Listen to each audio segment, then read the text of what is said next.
Have you ever struggled with breathing while working out? Or maybe you've been told that you're a breath holder while you work out, or you do uppercostal breathing, or you use your accessory muscles while you're breathing, and you don't really understand what that's about or how you're supposed to be breathing while you're working out? Well, you're in luck, because that's the question we're going to be answering today, is how should you be breathing while you're exercising? And if you're feeling like this is not necessarily that important to me, I want to tell you that when you're breathing properly, it will improve your exercise performance, which means you can run further, you can lift heavier, and you will feel better afterwards. The most common mistake I see either when I'm out on the trail running or when I'm at the gym is that people do uppercostal breathing or use their accessory muscles of respiration. So those are the muscles that are up in your neck. Now, they are the accessory muscles of respiration, which means they do sometimes help with breathing. But here's the thing, they're only supposed to help in a fight or flight situation. So basically, I see bear, I need to run away. That's when those are supposed to be activated. But many people in our society today tend to use them when they're working out. And you're asking me, why is that a problem? It is a problem because that then activates the fight or flight mechanism. Now, you probably don't realize this because you're probably in fight or flight all the time. In our society today, it is very common. And so people don't notice. They're like, oh, well, that's how I am all the time. However, when you are in that active fight or flight, you do not get the activation of the vagus nerve. And activating the vagus nerve is your chill out nerve. That helps all the organs to calm down, which calms your body down as well.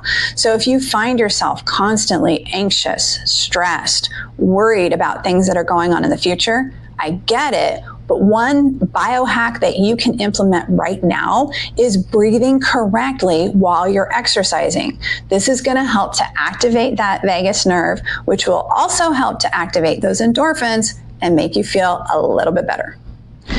So the basis of proper breathing with exercise is actually that diaphragmatic breathing. I'm going to link a video here where we describe more about what diaphragmatic breathing is, but in general, your diaphragm is that big muscle that's dome-shaped at the base of your ribs that you're supposed to be using when you're breathing all the time. Now, many people today don't use it correctly or don't use it all the time. So I'm going to link that video so you can go watch that to understand the basis of this, which is that diaphragmatic breathing. Now, I know, you're sitting there saying, well, I do that. I do that all the time. I'm going to ask you to check yourself. Really check yourself, because I know the importance of diaphragmatic breathing, and I can tell you I find myself regularly throughout the day not doing it correctly, like 10 to 15 times a day, because every time I check myself, I'm not doing that diaphragmatic breathing. I am just like everyone else in that I tend to use this uppercostal breathing, tend to get stressed and tense, and I have to focus on using that diaphragm and getting it to move correctly. In fact, I will say if you're someone who tends to run and get a stitch in your side regularly, it may actually be a stitch in your diaphragm in that it's not moving correctly, and so it's getting too tight because it knows it should be moving for running, but it's not able to contract and relax appropriately. I'm sure there will be comments below about what a contrarian point of view I have, and I'm okay with that. You can drop those comments below if you like. However, I have been a physical therapist for 24 years, and I am tired of seeing people do things that are just a fad or talked about on other platforms because this guy said that this is what they should be doing. This is the tried and true techniques that I'm going to be discussing with you. It's nothing fancy. It's nothing crazy. I guarantee you at some point you heard this before. And if you've ever worked with any kind of trainer, they've probably told you this too. Let's listen to them. Okay, let's start with weightlifting. So if you're lifting weights, you want to be breathing out on the exertion. And a lot of people, especially when they lift heavy weights, want to hold their breath on the exertion. This is not healthy for your body. It increases pressure in your abdominal cavity, which can lead to all sorts of problems later on. It is really important to make sure that you're taking that deep breath in while you're lengthening the muscle, and then when you're contracting contracting the muscle that you are breathing out slowly, as if you're blowing out a birthday candle. So why don't people do this? Often because they can't lift as heavy of weights because they don't have that increased abdominal pressure. However, if you want to lift heavy weights for the long term and not hurt your body, I'd highly recommend you try it. All right, what if you are doing cardiovascular exercise? So you're running, you're on the elliptical, maybe you're hiking, some activity that involves cardiovascular. So with this one, you want to be doing more of that deep diaphragmatic breathing. Now, you're not necessarily going to go as deep as you do when you're doing another activity, let's say yoga, which is less movement-based and more focused on the breathing. My yoga people tend to be really good breathers.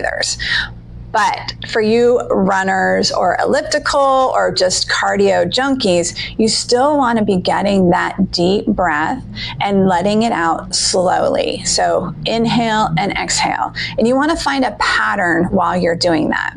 Now, yes, even runners, you are supposed to be breathing through your nose the entire time you're running. And I understand that that may feel impossible to start with. I get it. It sometimes feels impossible to me. So I want you to try doing it at the beginning of your run. After a while, as you kind of zone out, you get into your zone. When you're running, you'll probably stop doing it and go back to mouth breathing if you're a traditional mouth breather. But I want you to try starting and see if you can increase that time on each run. And that goes for any cardiovascular exercise that you're doing. It doesn't matter what it is. Traditionally, you tend to be more of a mouth breather when we're doing cardiovascular exercise. So I'm going to have you start with that inhaling through your nose, breathing out through your mouth, and then try to increase the time with each workout. Now, my yoga people, in general, you do understand how to do that deep breathing, how to do it during transitions or while you're trying to deepen a pose. And often the instructors are really great about cueing this as well, which is fantastic because I know even when I do yoga, sometimes I forget to do that deep breathing as well. So I'm very grateful to all you instructors who continue to remind us to do our deep breathing. But maybe you're a Pilates person. So Pilates is really based on breathing with the exertion. Now, this is a little bit more difficult because sometimes the exertion is actually lengthening the muscles. So unlike weightlifting, where I can talk about contraction and lengthening, can't necessarily talk about that with Pilates. So we talk about the exertion and the recovery phase. So when you're doing the exertion is when you want to be breathing out, and when you're doing the recovery part, you want to be breathing in. Now, the nice thing with Pilates, it tends to be a little bit more flowy, so you can get that nice deep breath in and that deep breath out. Now, yes, I know that there are some exceptions, like when you're doing the 100, that's a different breathing pattern. But I mean, in general, guys, this is what you're supposed to be doing if you're doing Pilates. And hopefully your Pilates instructors are also cueing you on breathing as well. So there it is. If you're weightlifting, you want to be breathing out on the contraction and breathing in during the lengthening phase. With cardiovascular exercise, you want to be doing that deep, consistent breathing, which also means breathing in through your nose. With yoga, you want to be doing that deep breathing either while you're transitioning or when you're trying to deepen your stretch. And for Pilates, you want to be breathing out on the exertion. Now, over to you. Tell me, how do you breathe when you're doing your exercise? And what are you going to do to change your breathing pattern to improve your activation of your vagus nerve, improve use of your diaphragm, and get a better workout?